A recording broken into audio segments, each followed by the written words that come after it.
ఈ విద్యా వ్యవస్థను నేను ఒక అద్భుతమైనటువంటి రీతిలో నేను అన్న మార్పు అన్న కదా, ఆ మార్పుకు అనుగుణమైన విధి విధానాలు పబ్లిక్ పాలసీ తయారు చేయడానికి ముఖ్యమంత్రికి టైం ఉందా?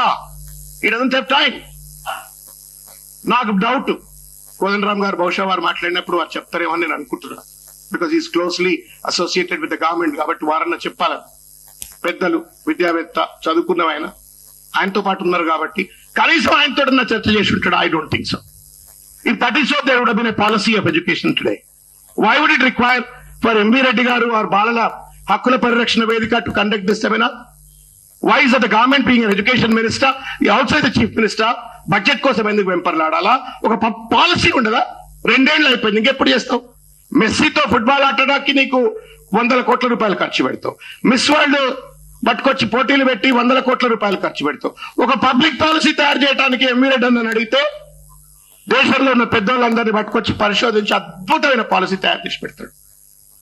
ప్రజలకు ఎత్తి చూపుతూ వాళ్ళని కూడా కదిలించడానికి పూనుకుంటే తప్ప ఒక మార్పు అనేది సాధ్యం కాదు. మరి శ్రవణ్ గారు కూడా పూనుకోవాలి. మా పార్టీలో నేను కూడా మార్పు తెస్తానని ఆయన కూడా పూనుకుంటాడా? ఆయనకు కూడా కష్టమైన పనే. కానీ ఇవన్నీ జరగవలసినటువంటి పనులు. మేము రాజకీయాల్లో ఒక దీర్ఘకాలికమైన లక్ష్యం కోసం నిలబడి ఆ లక్ష్యం కోసం పనిచేస్తున్నటువంటి వాళ్ళం.